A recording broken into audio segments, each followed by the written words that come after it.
La sesión yo creo que va a ser muy interesante. Tenemos una horita para hablar en diálogo a tres de la implantación de la contratación electrónica en las entidades locales, ordenación de ideas. ¿Vale? Y yo creo que tenemos aquí a cuatro personas pues, que están en el día a día ordenando las ideas de mucha gente y ayudándonos a todos. Así que nada, os dejo sin más con Patricia Valcárcel Fernández, moderando la mesa, profesora titular de Derecho Administrativo de la Universidad de Vigo. Adelante. Pues muchísimas gracias. Retomamos, como decimos, la sesión con una mesa muy prometedora. La verdad es que para mí ha sido un lujo recibir la invitación para moderar esta mesa por la temática que vamos a abordar.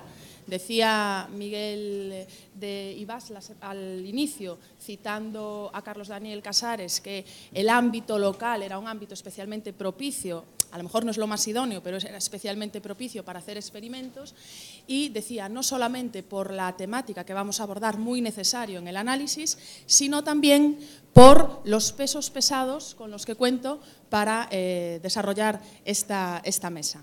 Vamos a plantearla con una presentación rápida de cada uno de ellos. La verdad es que me da un poco hasta de reparo presentarlos, porque estoy segura de que todos vosotros los conocéis, porque tienen una actividad muy intensa en redes sociales, publicando, en participación en distintos foros, etcétera, pero como mínimo por cortesía una breve presentación de cada uno de ellos y después intentando abarcar las distintas cuestiones más relevantes que puede plantear el reto de la implantación electrónica en el marco de la contratación dentro del marco local, pues intentaré formular algunas cuestiones para abarcar, ya digo, lo máximo posible.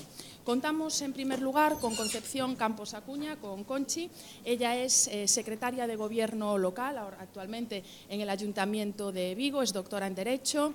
Es máster en Administraciones Públicas, forma parte también del grupo de expertos en modernización, participación y calidad y también del grupo de expertos en nuevas tecnologías de la FEMP.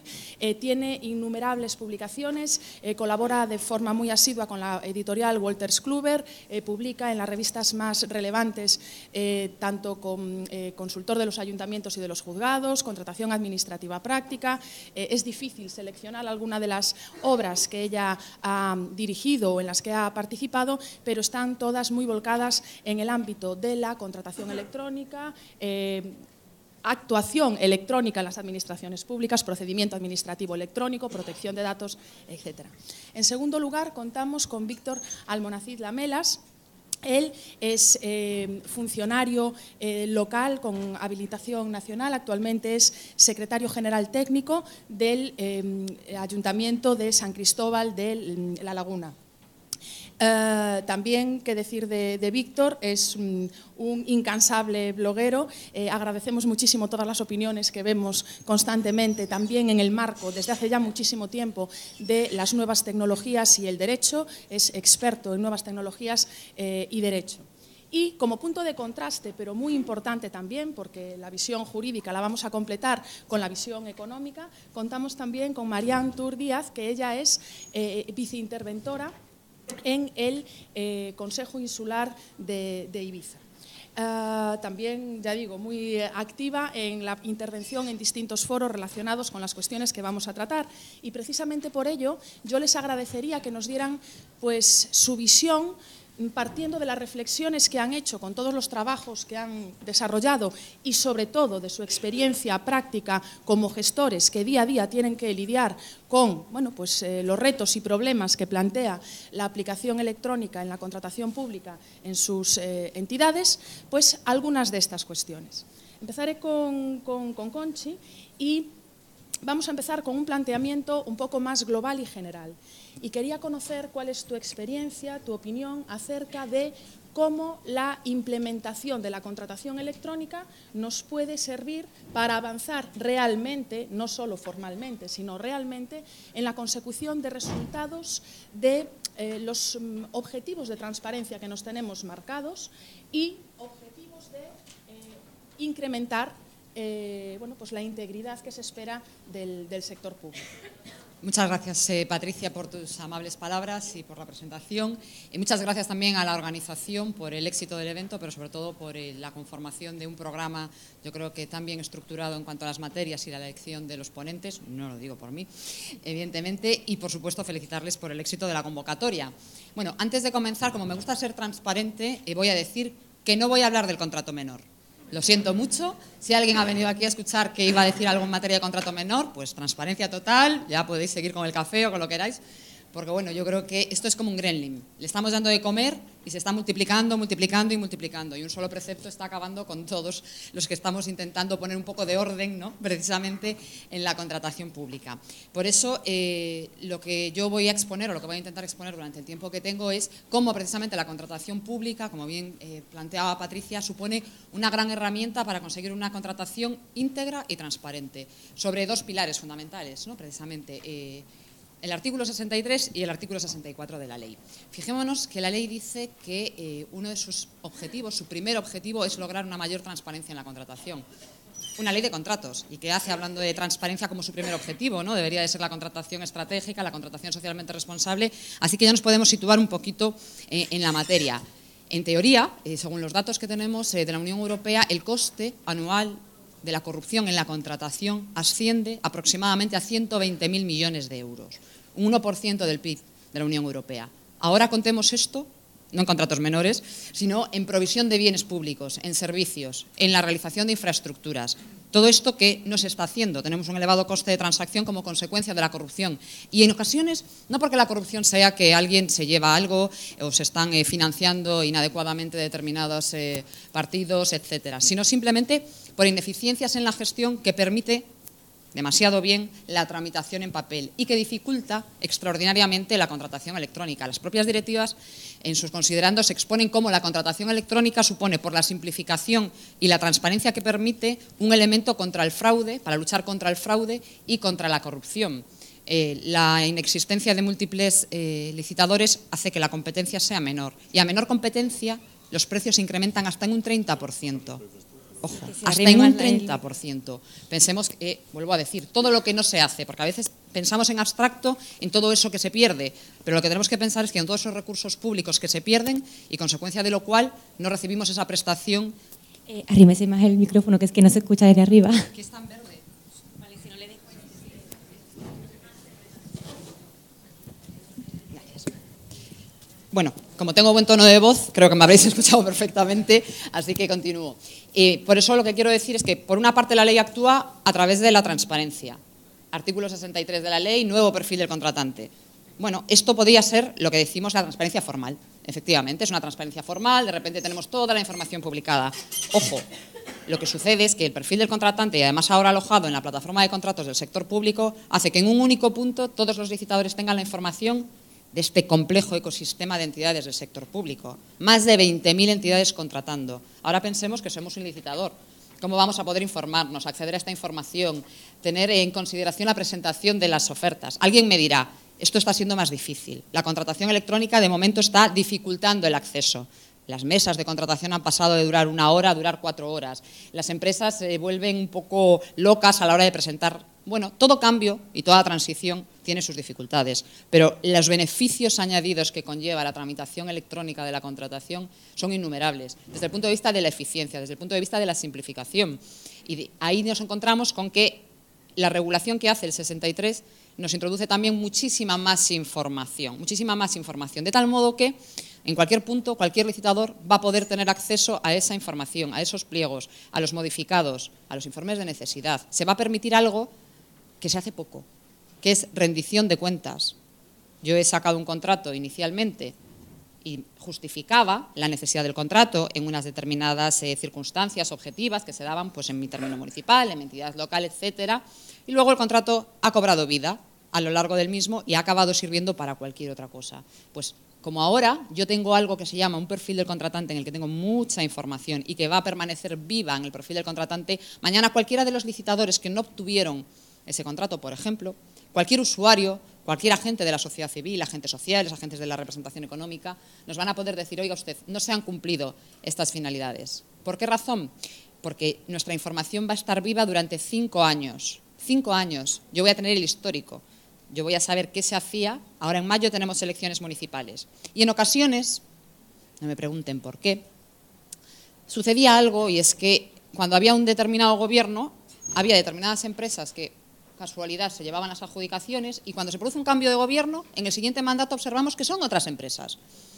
Contratación pública, abierta e íntegra, transparente y todo lo que queramos, pero se produce. Y se observa que además esto va acompasado en ocasiones de determinados colores políticos. Pues durante 5 años yo voy a poder obtener toda esa información. Información que además va a estar en formato abierto y reutilizable. Es decir, que mediante la utilización de las técnicas de Open Data, de Big Data, yo voy a poder saber realmente cómo se comporta esa contratación. Porque esto es algo que hacemos poco. Analizamos poco a posterior.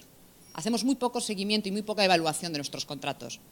Vamos siempre corriendo, a toda prisa, sacamos el expediente de contratación, los pliegos, licitamos, adjudicamos, justificamos dentro del plazo cuando tenemos una subvención y se acabó el contrato. Pero nadie se preocupa luego de evaluar cómo ha sido el contrato, si efectivamente respondió a los objetivos, si esos criterios habían sido los mejores, los más adecuados para obtener las ofertas de calidad. Y el nuevo modelo de contratación electrónica, nos va a permitir tener toda esa información y mediante el tratamiento de los datos llegar a consecuencias. ¿Para qué? Para que cuando volvamos a sacar ese contrato, si es ese u otro parecido, podamos mejorar la contratación. Pensemos que hay muchos casos en los cuales la contratación se repite. Pues tenemos determinadas áreas y sobre todo servicios que se prestan en el ámbito local, gestión de residuos sólidos, abastecimiento de agua y saneamiento, servicios de transportes. No son contratos menores precisamente, son contratos de mucha relevancia y de mucho peso. Y tenemos que observar el comportamiento del contrato y cómo ha ido, cómo ha sido la prestación de los servicios, las revisiones de precios, las modificaciones de los mismos, para saber cómo vamos a mejorar la contratación en el siguiente, cómo esa contratación va a ser mejor. Pues efectivamente ahí lo está. Ahí vamos a tener toda esa información desde ese punto de vista. Pero sobre todo, la contratación electrónica nos va a aportar algo que se llama trazabilidad. Lo dicen también las propias directivas. Ahora mismo no va a ser tan sencillo, o no debería ser tan sencillo, que un documento que forma parte del expediente pueda desaparecer. Esto no ha pasado nunca.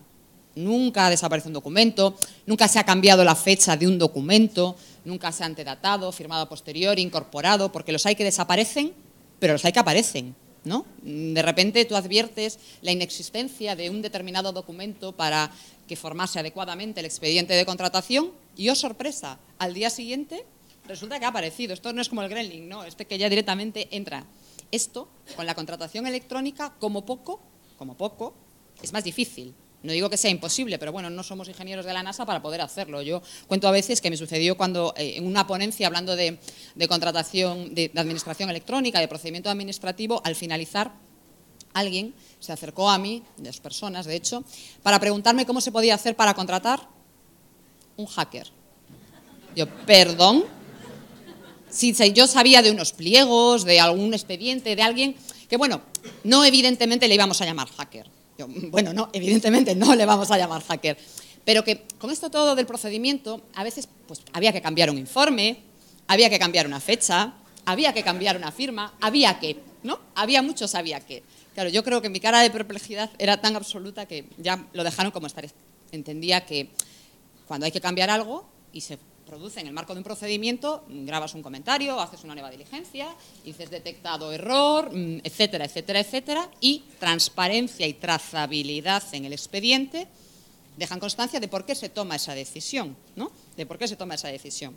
Con esto quiero decir que hasta con la administración electrónica hay que tenerse cuidado, porque salvo que mañana te venga un perito que haga un examen del expediente, según quien te lo manipule, puede ser o no, pero desde luego es mucho menos sencillo que directamente hacer desaparecer un informe, cambiar unos pliegos, cambiar una hoja de unos pliegos. No, tú tienes tu sello. ¿Y esto qué hace? Que la adopción de medidas para la integridad sea mucho más sencillo, porque al lado de esa declaración tan potente que hace la exposición de motivos, hablando de que la transparencia constituye el primer objetivo de la ley, se incorpora en el artículo 1 el principio de integridad. Claro, a todos nos gusta mucho hablar de integridad, pero luego tenemos que ver qué medidas adoptamos para que la integridad sea una realidad, porque como decía Patricia, una cosa es lo formal y otra cosa es lo material. Y si en el ámbito general a veces es más complicado, en el ámbito local tenemos que irnos muy a lo concreto, porque se produce una peculiaridad que es una fusión o incluso una confusión entre los niveles de gobierno y administración que hacen que a veces sea complicado, ¿no? Porque la nueva regulación que hace la ley de las medidas de integridad en relación con los conflictos de intereses, con las prácticas colusorias y con la adopción de medidas para luchar contra la corrupción, exigen que se adopten medidas.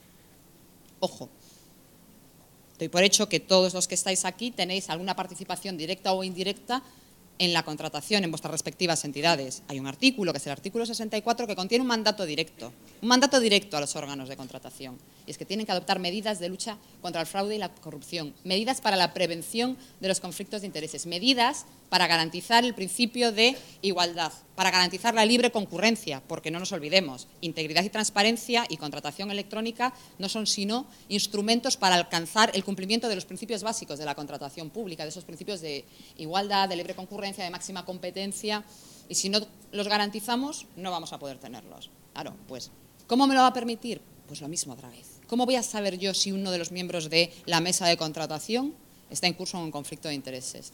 O si existen esas prácticas colusorias. Pues a través del perfil del contratante en el que ahora, entre otras cosas, tengo que publicar la identidad. Cierto es que muchos ya lo publicábamos, pero es que ahora ya no hay excusa, porque siempre hay quien dice, ¿y eso dónde lo pone? Tú le dices, bueno, está bien, nadie nos impide que lo publiquemos, nadie nos impide que adoptemos mejores prácticas. Bueno, pero ¿en qué artículo de la ley está esto que estás diciendo tú? Bueno, de verdad, si todo tiene que estar en un artículo de la ley, mejor nos vamos, ¿no? Pues estas medidas, que vuelvo a decir, llevamos un año de retraso si no se han adoptado todavía, están obligados los órganos de contratación en virtud del artículo 64. Y ahí nuestro aliado es precisamente la contratación electrónica, ¿no?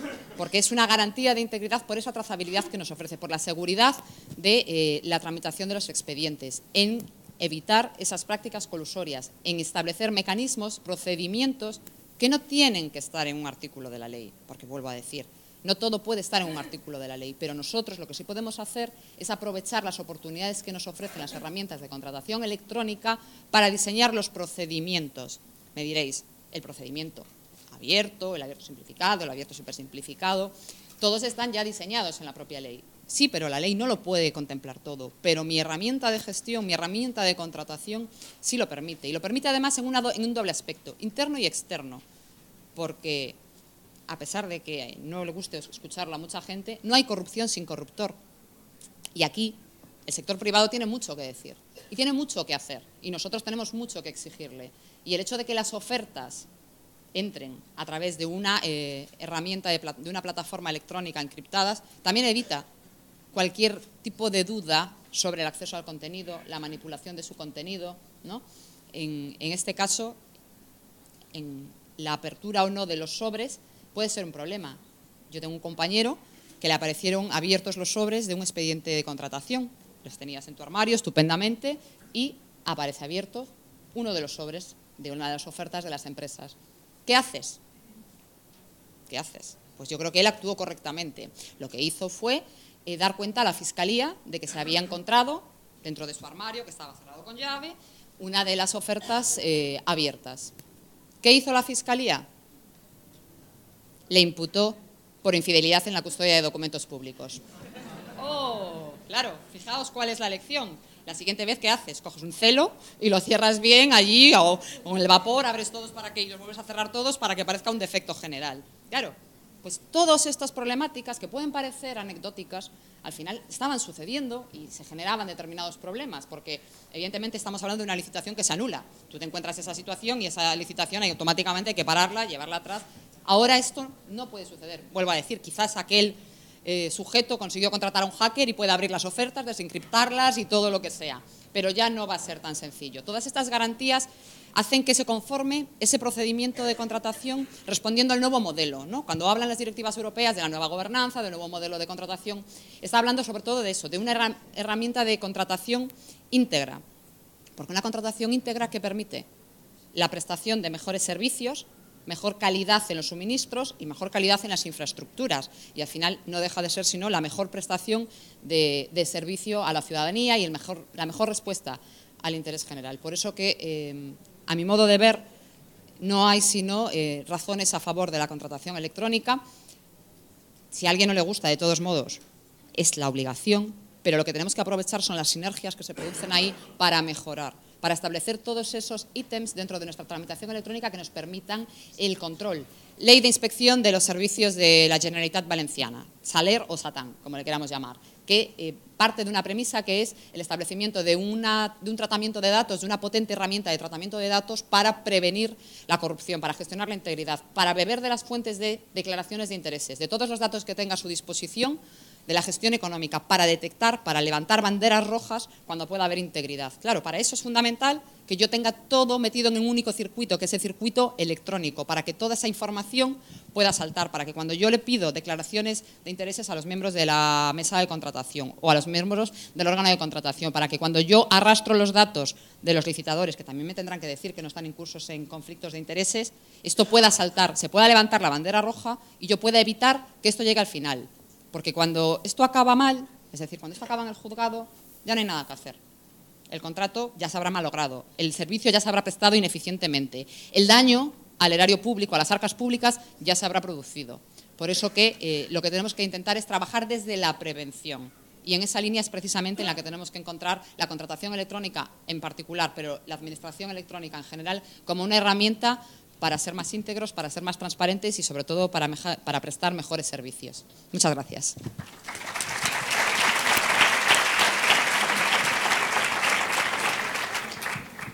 Pues muchísimas gracias, Conchi, por tu claridad, por los mensajes que has dado, por los ejemplos tan ilustrativos que nos has brindado. Creo que les has dejado un poco preocupados por el posible conflicto de interés que pueda existir en relación con cada uno de ellos y por destacar cómo efectivamente la nueva ley de contratos pues incrementa, entre otras cosas, muchísimo las obligaciones de transparencia y bueno, pone hasta en el primer lugar la transparencia como el objetivo fundamental.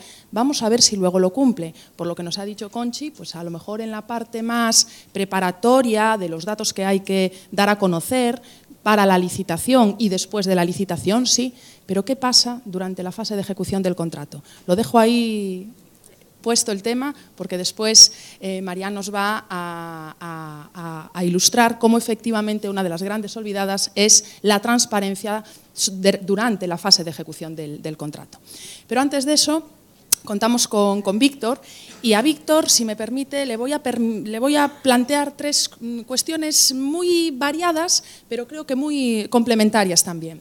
Estamos hablando constantemente de compra pública electrónica, contratación electrónica, pero focalizamos excesivamente el acento en las cuestiones que tienen que ver con la licitación electrónica, básicamente con la parte de la licitación electrónica, cuando en realidad podríamos hablar de un ciclo integral de compra electrónica. Y quería ver un poco cuáles son tus experiencias, opiniones acerca de lo que se está haciendo y todavía queda por hacer. En segundo lugar, y ya desde un punto de vista más organizativo, pues en el ámbito de las entidades locales se dan unas particularidades organizativas específicas. Y quería conocer también tu impresión acerca de cómo está funcionando la creación de esas oficinas de contratación en el ámbito de los ayuntamientos más grandes y cómo está funcionando y la experiencia de las centrales de compra para asistir a los ayuntamientos más pequeños. Y por último, y para finalizar, estamos hablando, y ha salido a relucir en varias ocasiones a lo largo de la mañana, la necesidad de proveer información, de crear profesionales de la contratación pública, cómo la complejidad que poco a poco irá alcanzando este sector demanda cada vez una mayor profesionalización. Pero ponemos el acento cuando hablamos de profesionalización, por supuesto necesaria, en el ámbito del sector público. ¿Y qué pasa con los proveedores? ¿Qué opinas acerca de pues la necesidad también de formar y, en fin, que los proveedores puedan también contar con conocimientos suficientes para poder incluirse y subirse al carro pues, de lo que estamos planteando, de la contratación pública electrónica en general? Bueno, te voy a contestar. Ante todo, muchas gracias, buenos días, muchas gracias una vez más a la organización por permitirme participar en este cuarto CEMCE. Tengo la suerte de haber estado en las 4 ediciones. Gracias en particular a José Luis Arístegui, que no sé por dónde está, pero siempre me gusta mencionarlo. Gracias a Patricia por la moderación por la presentación. Me ha gustado eso de Víctor Almonacid es bloguero y experto en derecho digital. Bueno, pues bien, porque a veces me presentan de una manera, otras veces de otra, y como nunca me habían presentado así, me gusta. Ahora pues soy bloguero. No, pero lo digo a mucha honra, que está muy bien, pero claro, ¿no? Ha presentado antes a Conchi, doctora, no sé qué. No, también he destacado las cuestiones. Sí, que sí. Positivo. Es porque se rían. Sí, no. Es un poco, pero bueno, y yo a cambio soy bloguero. Bueno, pero no me parece, bueno, bien, nada. No. Bueno, dicho lo cual y entrando ya en materia, yo creo que puedo responder a cada uno de tus 3 planteamientos contestando también a la pregunta principal o al título de la mesa, ¿no? Porque realmente nosotros 3 representamos a la administración local y me gustaría explicar aquellas pautas, aquellos ítems que a mi juicio presuponen y habilitan la implantación de la contratación electrónica en la administración local, que es una administración un poco diferente, un poco loca también, de ahí su nombre, local viene de loca, y tiene su complejidad, ¿no? A veces faltan medios, luego hay ayuntamientos muy grandes, otros más pequeños, otros son rurales, otros son turísticos, otros pues no tienen ni internet, ¿no? Esto es así, hay una realidad compleja. Entonces, insisto, creo que puedo contestar a la pregunta de la implantación, de cómo implantamos la contratación electrónica en la administración local y al mismo tiempo responder a esos 3 planteamientos. De hecho, creo que esa implantación pasa por precisamente estos 3 ítems, es decir, el ciclo integral de la contratación electrónica, las medidas organizativas y luego la formación e información, como muy bien has dicho, no solo a nivel interno, que eso parece que más o menos lo tenemos claro, sino también a los proveedores. Pero creo que todo ello, me dedicaré a desarrollar estas 3 ideas, pero creo que todo ello además debe estar revestido, es decir, estos 3 ítems, estos 3 apartados, con un paradigma.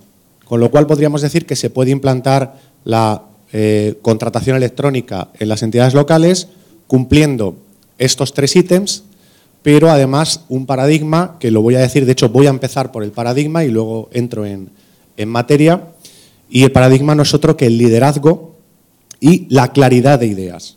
Porque quizá a veces cuando decimos la palabra liderazgo, ¿no? Nosotros 3, por ejemplo, la empleamos mucho, parece como algo un poco hasta pretencioso, ¿no? O inaccesible, o sí, yo voy a liderar con la faena que tengo y luego además liderar, ¿no? Pues liderar que lidere, no sé, otro. Pero a veces liderazgo no significa ser un líder carismático que arrastre a las masas, ¿no? Una especie de, no sé, de Jesucristo. Lo que hay que hacer es tener un criterio. Para mí liderazgo a veces es tan fácil como tener las ideas claras y que nadie te manipule, ¿no? Hay que empezar a ser líder de uno mismo. Y para mí ese es el paradigma. O sea, es decir, yo voy a empezar de una manera crítica, pero bueno, estamos en un congreso, efectivamente, para dar nuestra opinión y para siempre constructiva y para ver si podemos aportar algo, ¿no? a los compañeros. Hablaba de la claridad de ideas. Ellas lo saben, bueno, y tú también lo sabes, creo que muchos lo saben. ¿Cuánto odiamos los funcionarios? Además, nosotros 3 somos funcionarios con habilitación de carácter nacional, que creo que aún lo odiamos más. ¿Cuánto odiamos eso de, es que en el municipio de al lado hacen las cosas así?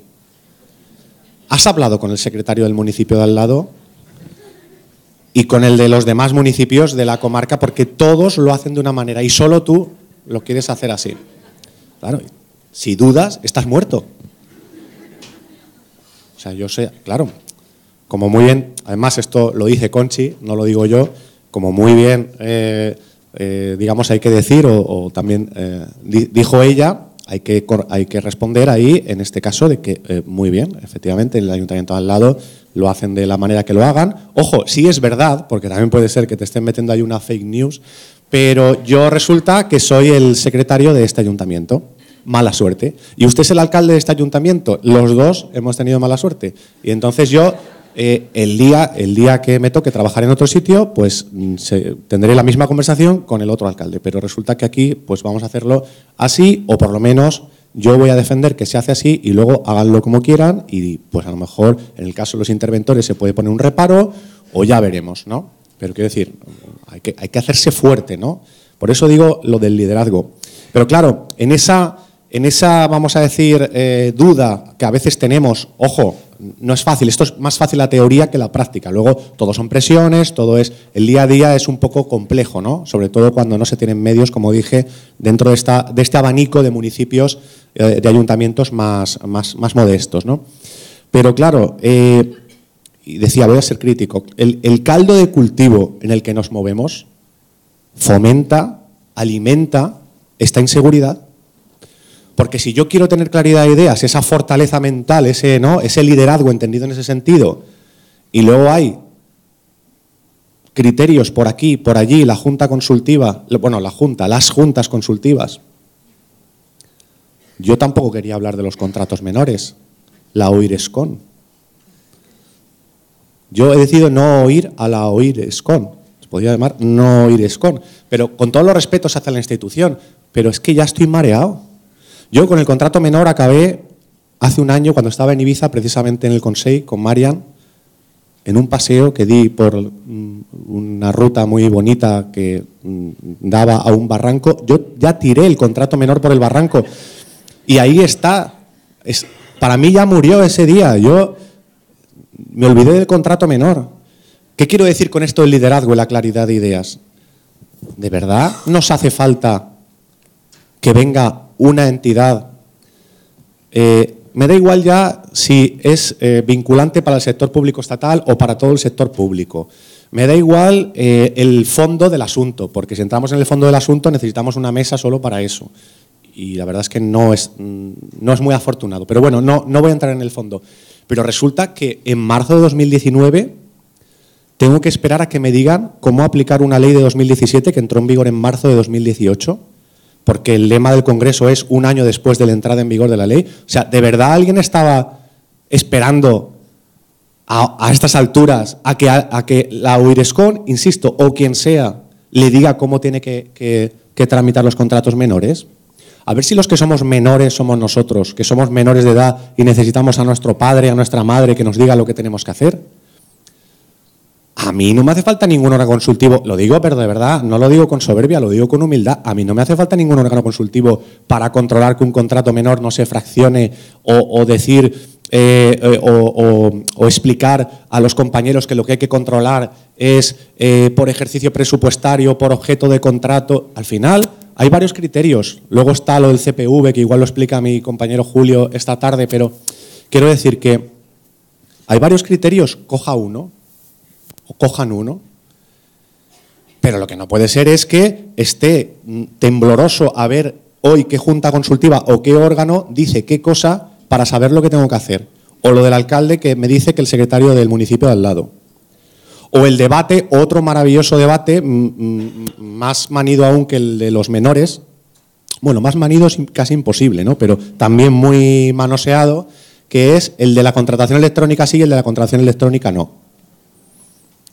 ¿De verdad? Al final yo en esos debates, yo en esa trampa ya no caigo. Además ellas me conocen y lo saben, ¿no? Yo ya no entro en el debate porque es verdad que históricamente me he dejado enredar. Ahora ya no me pillan porque digo, mira, haced lo que queráis. O sea, resulta, igual que no le hago caso a las juntas consultivas y no le hago caso a la OIRESCON, por eso le llamo no OIRESCON, no le hago caso a la doctrina.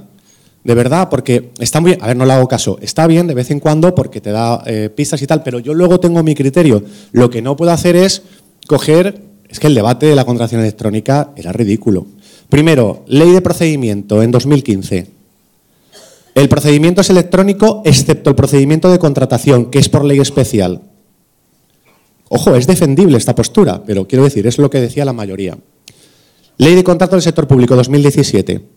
El procedimiento es electrónico y el procedimiento de contratación también es electrónico. O sea, el procedimiento de contratación no era un procedimiento antes de la ley de contratos. Vale. Bueno, los dos son electrónicos. Luego, prórroga del procedimiento electrónico. El procedimiento no es electrónico y el procedimiento de contratación sí es electrónico. O sea, ¿veis cómo se han dado todas las combinaciones? Y yo creo que ya lo último será que prorroguen también la contratación electrónica, que por cierto es improrrogable porque ya está en vigor. Le podrán llamar de otra manera, pero prórroga no, porque prórroga es cuando algo todavía no entra en vigor. Y entonces dirán, no es obligatorio el procedimiento electrónico y tampoco es obligatoria la contratación electrónica. Pero es que ya cuando digan eso, que lo van a decir, me dará igual. Ya, de hecho, ya me da igual. Que cada uno haga lo que quiera. Yo soy responsable, mirad, ahí lo dice, de una organización. Sí, ahora estoy en San Cristóbal de la Laguna, en Tenerife. Muchos no lo sabíais, ¿eh? Hace muy poquito que estoy ahí. Pero quiero decir, yo soy responsable de mi organización, no del pueblo al lado o no ese estar pendiente de lo que diga cada vez o cada órgano de cada cosa. Que lo puedo leer, incluso alguna vez me puede dar alguna pauta, pero yo luego voy a decidir. Y la claridad de ideas, por lo tanto, es la premisa. He querido dedicarle un tiempo porque si no, estamos perdidos. Y si no, todo lo que voy a decir después no tiene sentido, porque entonces de repente vendrá otro, cuando tú estás dubitativo, entonces te tocan así y te tiran al suelo. Hay que estar fuerte. O sea, no solo de ir al gimnasio, sino me refiero en cuanto a tus convicciones. Vale, luego, una vez esta premisa o este paradigma de la fortaleza, del liderazgo, de la claridad de ideas lo tenemos asegurado, que en realidad es el 80% de todo lo demás, porque luego ya es ponerse el mono de faena. Primera cuestión o primer ítem, el ciclo integral de la contratación electrónica. Otro caballo de batalla, otra cuestión súper repetida, la licitación electrónica. La licitación es una fase de la contratación, obviamente una fase importantísima, pero es que antes de la licitación pasan cosas y después de la licitación pasan cosas también. Y por eso, en ese debate que digo que ya no entro sobre si el procedimiento de contratación es electrónico o no, por eso yo siempre he defendido que sí lo era, porque o lo era todo o no lo era nada. Y claro, yo defendía que lo era todo. ¿Por qué? Porque desde que a alguien se le ocurre o detecta una necesidad, desde que se apertura un expediente de contratación, bueno, hay que hacer un informe de necesidad, por cierto, no a alguien se le ocurre, pero bueno, desde que se detecta una necesidad hasta que se paga la factura, las famosas 5 fases, preparación, adjudicación, formalización, efectos o ejecución y extinción del contrato, todo eso, sin excepción, tiene que ser electrónico. La licitación, sí, vale, también. Luego, el procedimiento administrativo, que en cada caso se elija, ¿no? Porque hay varios procedimientos para la contratación, la preparación, la gestión presupuestaria, todo eso son trámites electrónicos de un procedimiento electrónico. En un momento dado, el gestor de expedientes, el tramitador, tiene que integrarse con una plataforma de licitación, con la del sector público o con una plataforma de licitación del sector privado o una plataforma privada. Cada uno que elija, según en otros congresos hemos dicho las ventajas e inconvenientes de cada una. Mi opinión también está muy clara en ese sentido. Y luego de la licitación viene la formalización. O sea, resulta que nos estamos estrujando la cabeza para que la licitación sea electrónica, la aplica encriptada, la mesa electrónica, no sé qué, y luego coge bien el contratista con su pluma, manchándole el bolsillo, se reúne con el alcalde, con el secretario y firman ahí un manuscrito de la Edad Media. Pues entonces, o sea, de repente pasa a ser en papel todo. La administración electrónica, lo he dicho 300.000 veces, o es toda o no es nada. Sigamos con el papel, pero no implantemos esa administración híbrida de algunas cosas sí y otras no. La formalización electrónica, ¿el contratista puede firmar electrónicamente? Hombre, sí. Como todo el mundo. ¿Se le puede obligar? Pues sí. La ejecución electrónica, si desarrollara esta idea me metería en temas de Smart City. Pero no hay tiempo. Pero claro, necesito datos sobre la ejecución.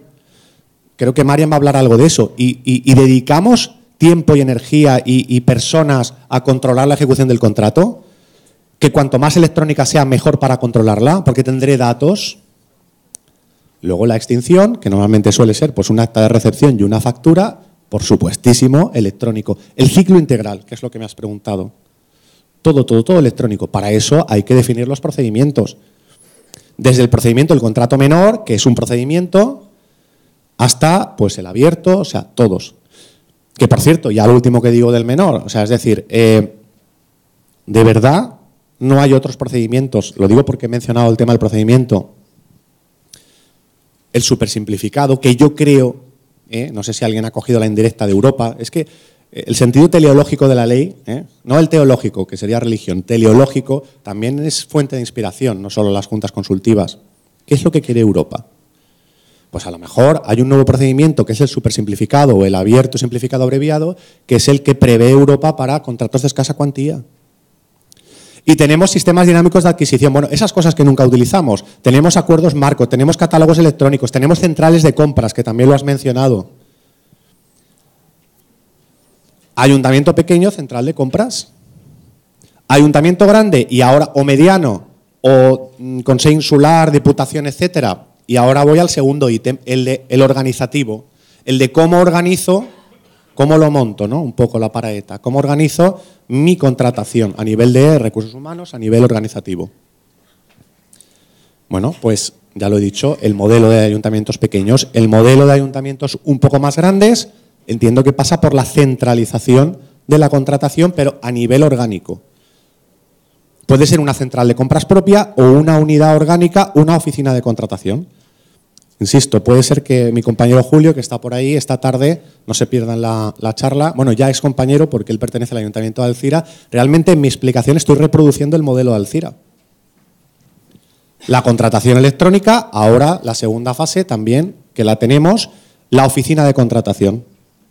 ¿Vale la pena crear una oficina y centralizar toda la actividad contractual de la organización en una sola unidad? Pues sí, vale la pena. ¿Lo contrario qué es? Lo contrario es dispersión. ¿Y eso es bueno o malo? Pues muy malo, bastante malo. Malísimo, de hecho. ¿Por qué? Pues porque al final, cuando cada uno se hace sus contratos, la contratación pierde ¿en qué? En todo. Pierde en calidad, en eficacia, en eficiencia, en calidad jurídica, pierde mucho. Ese policía local de segunda actividad, de verdad, con todos los respetos, que sabéis que los policías locales en segunda actividad pasan a segunda actividad cuando se dan dos requisitos. Cuando cumplen 55 años, es más de 55 años y más de 110 kilos. Entonces pasa a segunda actividad. Y cuando pasa a segunda actividad lo ponen en oficinas porque ya no está para perseguir a los malos. Y cuando pasan a oficinas le pueden encargar cualquier cosa. Y él con el palillo en la boca pues te puede hacer un contrato. Claro, dice, redacta un pliego para contratar la uniformidad. Porque claro, como es la policía local, sus propios contratos tienen que ver pues, con los coches, con los uniformes. Redacta un pliego, de verdad, redacta un pliego. Oye, pues eso que lo haga otro, no el del palillo. Alguien dirá, pues por una tontería como la uniformidad, pues por cualquier cosa. O sea, al final, que lo haga todo. Otra cosa son los pliegos de prescripciones técnicas, que ahí cada uno se sabe lo suyo. Pero pliegos de cláusulas administrativas, cuanto mejor esté, mejor va a estar luego todo y se reduce la conflictividad. Mal pliego, mal contrato. Sí, acabo. Claro. Mal pliego, mal contrato. A lo mejor incluso tenemos que ir a modelos de pliegos de cláusulas administrativas generales y luego simplemente una ficha descriptiva del contrato, con los 4 metadatos como objeto, precio, plazo de ejecución, criterios de adjudicación, no sé. Las cosas importantes, porque luego, total, hacemos copiar y pegar. Por tanto, a nivel organizativo, esa unidad organizativa, obviamente a partir de una organización de cierto tamaño. Oficina de contratación sería el modelo. No me da tiempo, pero aquí podría explicar también los efectos o el impacto de del primer ítem en el segundo, es decir, de la contratación íntegramente electrónica en las medidas organizativas. Esto lo podríamos desarrollar, simplemente dejo apuntado que la automatización del procedimiento tiene un impacto y grande sobre los recursos humanos. Si me da tiempo desarrollaré, si da tiempo en la mesa, si no, pues lo dejo ahí apuntado, pero creo que la idea se defiende sola. Mucho impacto en los recursos humanos, la automatización. Y el tercer ítem, evidentemente, tiene que ver con la parte de gestión del cambio. Interna, por supuesto. Aparte independientemente de que haya una oficina de contratación, pues todo el mundo debería saber un poco más de contratación. ¿Por qué? Porque todo el mundo debería saber un poco más de todo. En la oficina de contratación, profesionales de la contratación, muy bien, la profesionalización. ¿Eso qué significa? Pues gente que sepa mucho, que tenga experiencia y que lo sepa hacer. Vamos a empezar a profesionalizar los departamentos. El modelo del palillo no es el ideal. Luego, gestión externa, por supuesto. Le hemos explicado a los proveedores lo que tienen que hacer. A veces, en algunos casos la respuesta será sí, en otros casos será no, pero yo creo que hay que hacerlo. Los proveedores que tienen que relacionarse de un tiempo a esta parte, tienen que facturar electrónicamente, tienen que entrar en una plataforma de licitación. No todos son grandes empresas. las personas jurídicas están obligadas a relacionarse electrónicamente y los contratistas, sean personas físicas o jurídicas, los contratistas están obligados a utilizar los medios electrónicos. Obviamente la Administración está obligada a disponer de esos medios o a poner a su disposición. Les hemos asistido, hemos gestionado el cambio, hemos hecho jornadas como esta, pero para la otra parte de la ecuación. El contratista, el licitador, el proveedor habitual, el interesado. Nos falta a lo mejor eso, o en muchas ocasiones creo que falta eso, ¿no? Entonces, ya por acabar, simplemente subrayar de nuevo esas 4 ideas. Ante todo, un paradigma, claridad de ideas. A mí, si mañana por la mañana me despierto y veo en el BOE o en Twitter, que es lo primero que miro, una nueva interpretación de los contratos menores o de lo que sea, os aseguro que no me va a alterar lo más mínimo. Eso significa claridad de ideas. En segundo lugar, y ya dentro de los 3 elementos, de los 3 ítems para la implantación de la contratación electrónica, ciclo integral de la contratación, que estamos muy centrados en la licitación, y no es lo único. En segundo lugar, medidas organizativas, creaciones de unidades orgánicas como oficinas de contratación y, si no te puedes permitir ese lujo, por el tamaño no puedes, ir a modelos de centrales de compra y también utilizando otros procedimientos casi inéditos como los sistemas dinámicos de adquisición y los acuerdos marco. Y en tercer lugar, gestión del cambio, tanto interna como externa, con especial atención a esos proveedores que a veces pues, les ponemos un montón de requerimientos y nadie se ha preocupado también de explicarles a ellos en qué consiste la contratación electrónica. Gracias.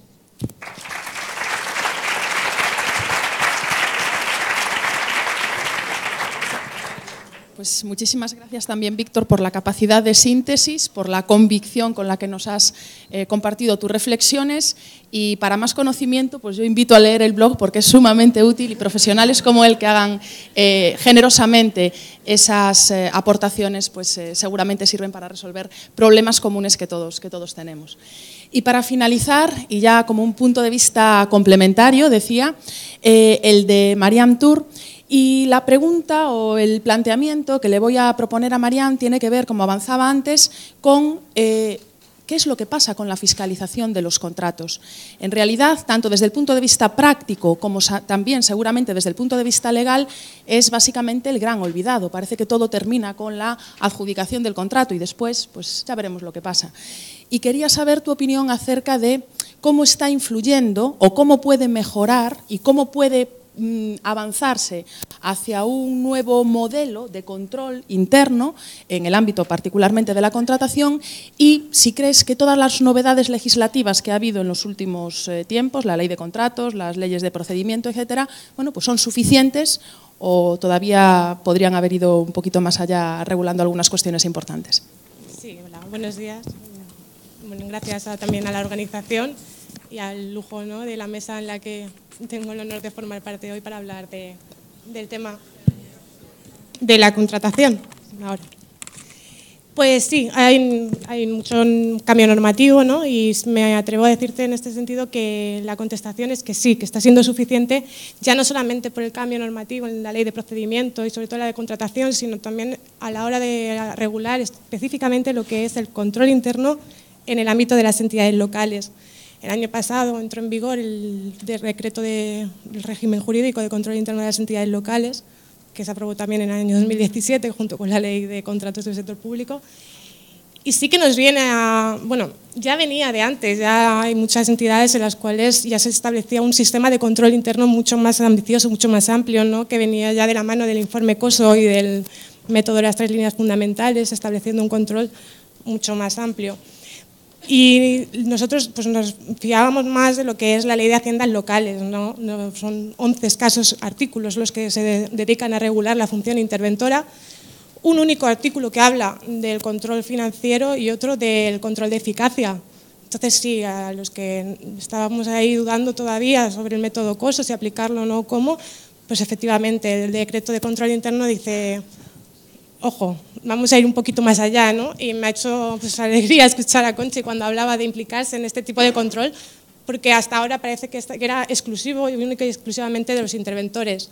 Y ahora pues sí que vamos avanzando en este sistema y se está dando una vuelta total. Ya el nuevo decreto nos anima a establecer una fiscalización limitada previa, sobre todo basada en los ítems básicos a la hora de fiscalizar un contrato, ya no entrar a una fiscalización plena previa en la cual sí que estaba sometido al criterio del interventor, pues contesta este expediente a la necesidad, está fundamentada realmente la insuficiencia de medios para desempeñar el contrato por la propia corporación, que ahí sí que era mucho más subjetiva, ¿no?, la apreciación por parte de la intervención. Ahora, pues, si aquellas entidades que adopten un modelo de fiscalización limitada previa, pues tienes que comprobar los ítems que te establece el acuerdo del Consejo de Ministros y ver pues, que cumple, pues, que existe crédito adecuado y suficiente, que se propone al órgano competente. En caso de que sea plurianual, pues las anualidades, ¿no?, que te establece la Ley de Haciendas Locales, el artículo 174, y todos aquellos ítems que vaya recogiendo en el acuerdo de ministros del Estado. Se aprobó en el 2008 y no ha sido hasta agosto del 2018, y como consecuencia de la nueva entrada en vigor de la Ley de Contratación, que se modificó este acuerdo y que se adapta ahora precisamente pues, a todos los nuevos procedimientos de contratación y a las nuevas exigencias.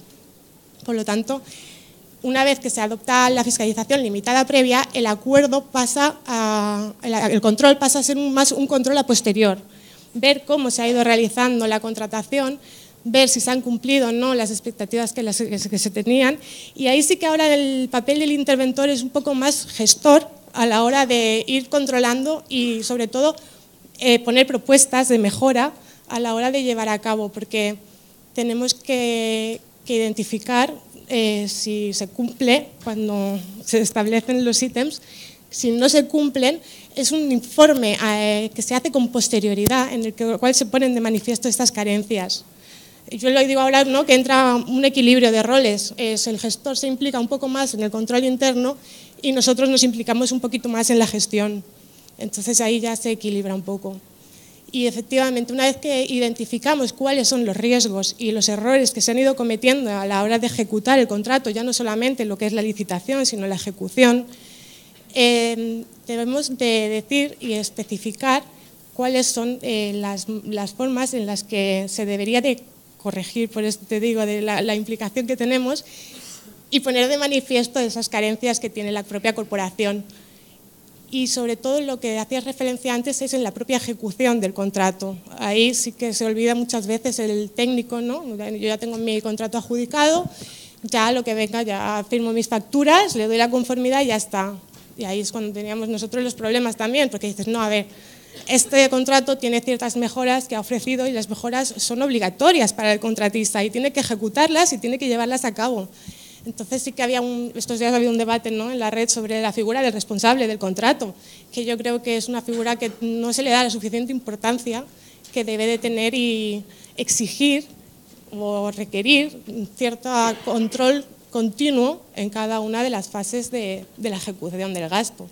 A la hora de dar la conformidad a las facturas, pues ves que se va ejecutando, si hay desfases o no hay desfases, si hay ralentización en la ejecución, si ese retraso es imputable al propio contratista o a la administración, y ir estableciendo pues, las proporcionalidades y si hay que abrir algún procedimiento sancionador, porque parece que a la hora de hablar de sanciones nos da miedo, ¿no? A los técnicos cuando les dices, ya, pero es que la ley hay que cumplirla en todos sus aspectos, no solamente en lo bueno, sino también en lo que te toca llevar un poquito más corto al contratista. Y por eso decía lo de la figura del responsable, que es básica. También ahora con este nuevo control interno se regula mucho más lo que es la comprobación material de la inversión por parte de la intervención, que hasta estos momentos también era un poco más ambigua y teníamos que ir a controlarlo. Teníamos que ir pues, a controlar la recepción formal de las inversiones. En este sentido, ahora sí que hay un artículo, el artículo 20 del Real Decreto de Control Interno, que regula específicamente cómo se tiene que notificar a la intervención, darle el plazo, los informes necesarios para poder ir a recepcionar las inversiones. Aquí también hay otra contradicción a la hora de hablar de la ley de contratos con el del Reglamento de Control Interno, porque la ley de contratos dice en la disposición adicional tercera que tenemos que recepcionar todo aquello que no sea contrato menor. Entonces, más de 15.000 para suministros y servicios y más de 45 para obras. Pero, sin embargo, el reglamento de control interno nos dice que no, que solamente cuando sea superior a 50.000 euros. Entonces, claro, es un salto muy grande, ¿no?, para las entidades y para los interventores, de 15 a 50.000 euros ir a comprobar estas inversiones. Por lo tanto, también creo aquí que la normativa en cuanto al sector estatal con las entidades locales sí que debería de ir un poquito más pulida e ir debatiendo y estableciendo cuáles son estos límites, porque es que no tenemos los medios necesarios para poder abarcar todo este tipo de control. Porque sí que la contratación es un puntal muy importante del presupuesto de gastos, pero es que tenemos mucho más que controlar que no solamente la contratación. Tenemos capítulo 1, tenemos transferencias, subvenciones, corrientes de capital, activos, pasivos financieros. Entonces, no damos más. Entonces, el modelo parece un ideal. Si tenemos 3 años para conseguir el control del 100% de los presupuestos, pero claro, es un ideal con los medios necesarios y adecuados para poderlo llevar adelante.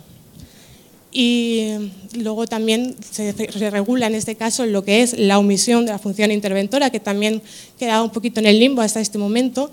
¿Y qué pasa de aquellos contratos en los cuales pues, se ha omitido sin querer, por prisas? No he fiscalizado la fase del procedimiento que tenía ahora, porque claro, todas las fases, ¿no?, la fase A de autorización del gasto, la disposición, todas tienen que ser fiscalizadas previamente. En esos casos, pues, habrá que establecer cuál es el método, porque aún así tenemos un artículo específico, que es el artículo 28, que te regula qué hacer en estos casos, pero tampoco es pacífico. He estado consultando con varios interventores a ver cuál es el procedimiento a seguir en el caso en el que se haya omitido. Y la verdad es que cada uno tenemos una opinión muy diferente, que todavía tenemos que desarrollar y que establecer pues, este sistema para solventar estas situaciones. Pero ahí va.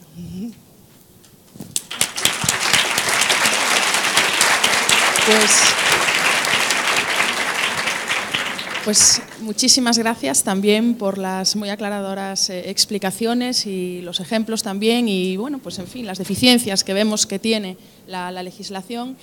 Y bueno, vamos a dar por finalizada la mesa porque así cumplimos estrictamente los plazos y quiero agradecer muy sinceramente a los ponentes pues todo lo que han compartido con nosotros, que creo que ha sido muy ilustrativo. Muchas gracias.